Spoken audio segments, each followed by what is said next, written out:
Hola. Resaltos hidráulicos. ¿Ya? Algo lo alcancé a mencionar en la clase del lunes, de ayer, pero la idea, el problema ocurre, hay una manera para poder ver el problema.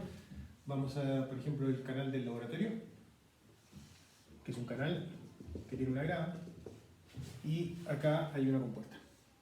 ¿Ya?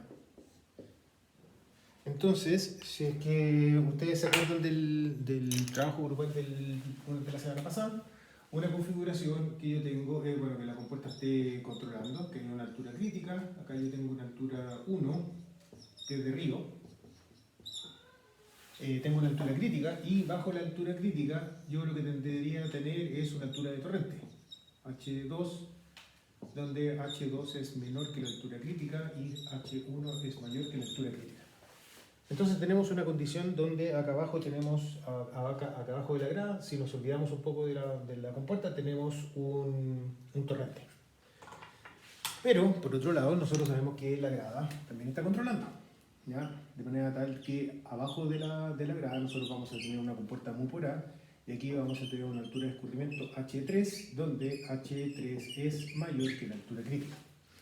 Entonces llegamos a un escenario donde, por aguas arriba, tenemos un torrente. Aquí hay un torrente. Y por aguas abajo tenemos un río. ¿Ya? Donde este torrente no tiene nada que ver con el río, porque si se acuerdan bien, los torrentes están controlados por aguas arriba. En este caso acá sería la grada. La grada, la crisis sobre la grada, es la que me condiciona cuánto sería mi altura H2. Por el otro lado tenemos un río y este río está controlado por aguas abajo y que no tiene entonces nada que ver con lo que esté pasando con el torrente de acá arriba. En particular nosotros tenemos que esta altura H3 está condicionada por el valor de la altura mu por A. Entonces tenemos que H2 está determinada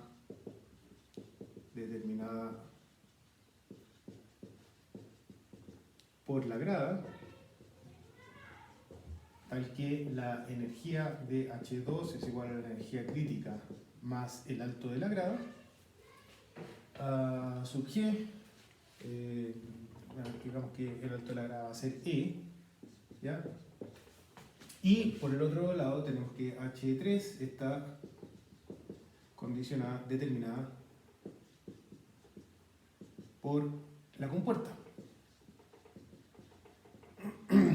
En particular tenemos que la energía de H3 es igual a la energía de mu por A. Entonces H2 no está determinado por la compuerta y H3 no está determinado por la grada. Y llegamos a un escenario, un punto intermedio, donde tenemos dos valores de altura, ¿ya? Una altura de río, dado por aguas abajo, y una altura de torrente, dado por aguas arriba. Entonces lo que existe es una discontinuidad, nuidad, desde el punto de vista matemático, aquí matemática. La función es discontinua en el sentido de que si yo me paro, voy un poquito antes, voy a tener un valor, voy un poquito después, voy a tener otro valor, y en el momento, en alguna parte se produce un salto, ¿ya? Donde no está definido bien qué es lo que ocurre en el medio. Pero desde el punto de vista físico, esta discontinuidad matemática, dada porque por arriba tengo un torrente y por abajo tengo un río, se conoce como resalto hidráulico. Hidráulico. Que es una zona donde hay una rápida expansión del flujo que desde el valor de la altura de torrente se alcanza rápidamente al valor de la altura de río. Esa expansión está asociada con una gran pérdida de energía. Tenemos pérdida de energía, de energía. Vale decir que la energía de H2 es mayor que la energía de H3. ¿Ya? Entonces hay un rápido aumento de la altura de escurrimiento, una desaceleración del flujo. Esa desaceleración está asociada también con una pérdida de energía. Y eso se conoce como resalto hidráulico, ¿ya? Se generan espumas, de repente, dependiendo de las características del tipo de resalto que se tenga, se generan espumas, acá hay vórtices, flujo turbulento, todo lo que ustedes quieran, ¿ya? Pero en general, como les decía, se produce porque llegado a un cierto punto, yo veo el problema hacia aguas arriba y tengo un torrente, veo el problema hacia aguas abajo y tengo un río.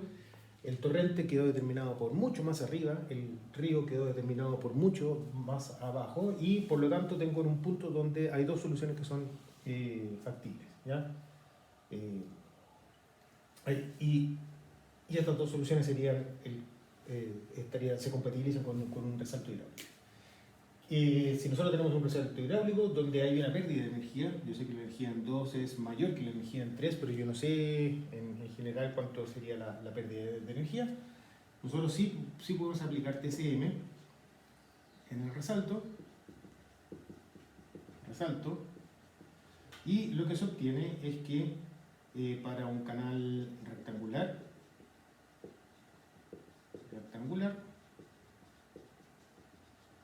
la sumatoria de las fuerzas externas es igual a un canal rectangular horizontal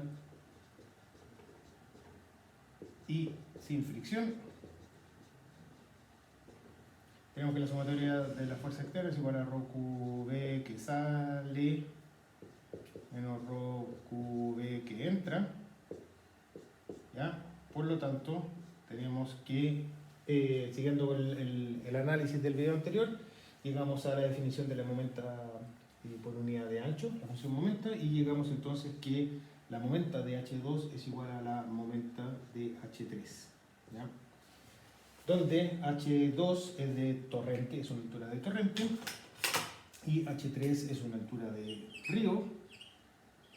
H2 es menor que la altura crítica, H3 es mayor que la altura crítica, y en particular nosotros podemos decir que H2 y H3 son las alturas conjugadas del resalto.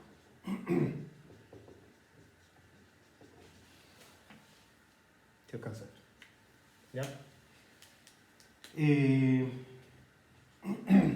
Bueno, y a partir de, ustedes pueden seguir viendo el análisis del apunte, y esencialmente ustedes van a poder identificar que estas alturas H2, bueno, la función momenta, al igual que la función de energía específica, se puede, para encontrar las soluciones, para un nivel dado de momenta, se obtiene un polinomio cúbico, donde hay 3 valores de la solución. Tengo que tener una momenta mayor que la momenta asociada a la momenta de la altura crítica, y para valores mayores que esa momenta se tiene entonces que los 3 valores de la altura, hay un valor negativo, una altura negativa que no tiene ningún sentido, y hay 2 valores positivos, una altura de corriente y una altura de río, y esas 2 alturas se conocen como las alturas conjugadas del resalto en el contexto de acá, que son las alturas que satisfacen que la sumatoria de fuerza tiene que ser igual a 0, de manera tal de que por arriba yo estoy empujando con un torrente, esto en términos de fuerza, estoy empujando con un torrente donde la mayor fuerza del torrente está dada principalmente por el ρ QB, el término por el momento. Y esa fuerza está siendo contrarrestada por aguas abajo, por un río, ¿ya? Donde la mayor fuerza está contenida principalmente en la altura de escurrimiento, en el h cuadrado medio, ¿ya? Y el resalto entonces es el punto donde la fuerza con la cual se está empujando el torrente es igual a la fuerza con la cual está resistiendo el río, y si se alcanza ese equilibrio de fuerza, bueno, entonces vamos a tener un resalto que se ubica en ese punto ahí. Todo esto acá para valores mayores que la momenta, pero en general, ojalá que no se olvide, los resaltos no condicionan nada, sino que los resaltos existen, como yo les decía por ahí, el resalto es una discontinuidad en la solución, una discontinuidad matemática, lo podría interpretar de esa forma, que se ve físicamente, ¿ya? Se ve con la forma del resalto, ¿ya? Y en este caso en particular se da por el hecho que en un cierto punto, en una parte, en un tramo de canal, nosotros tenemos que, si vemos el problema hacia aguas arriba, llegamos a que acá existe una altura de torrente. Si que vemos el problema de aguas abajo, llegamos a la conclusión que en este tramo intermedio tenemos una altura de río. esta altura de río quedó determinada por la compuerta, esta altura de torrente quedó determinada por la grada. El torrente no depende en nada de la compuerta y el río no depende en nada de la grada. Entonces, cuando llegamos a ese escenario donde hay dos cosas hay un río, un torrente por arriba y un río por abajo, donde cada uno quedó determinado por cosas que no dependen recíprocamente, ocurre entonces esta discontinuidad matemática que se conoce como los resaltos, ¿ya? Los resaltos, hay pérdidas de energía. En el apunte pueden encontrar una relación para las pérdidas de energía, que depende de la altura H2 y H3 en el contexto de lo que estamos hablando acá.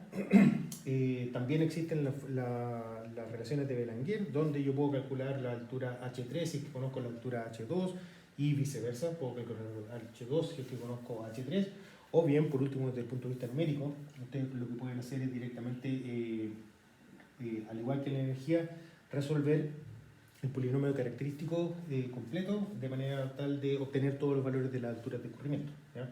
Uno de esos valores va a ser negativo y los otros dos van a ser positivos, y los dos positivos son estas alturas conjugadas del resalto.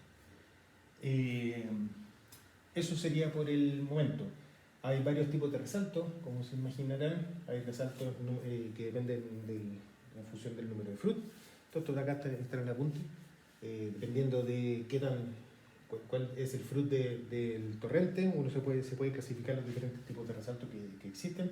Hay algunas correcciones que se ocupan cuando se caen algunas de estas restricciones. Estamos hablando de un canal rectangular, horizontal y sin flexión. La fricción es un supuesto razonable porque los resaltos ocurren en distancias chicas, ¿ya? El que sea horizontal no necesariamente es un supuesto razonable. La pendiente del canal puede ser importante, y si es que aparece la pendiente del canal como un factor importante, aparece la masa del resalto, como el peso proyectado del resalto, como una variable adicional a considerar. La longitud que tiene el resalto, también hay varias relaciones que permiten calcular la longitud de los resaltos. Y varias de esa información está en el apunte, pero para efectos de esta primera introducción, esto es una discontinuidad matemática dada principalmente porque en alguna parte yo tengo un torrente por arriba y un río por abajo, y algo tengo que hacer, y ese algo que tengo que hacer me conoce el resalto. Nos vemos. Donde insisto, la altura H2 no depende de H3 y la altura de H3 no depende de H2, porque H2 quedó por la grada y H3 quedó por la compuerta. Nos vemos. Chao.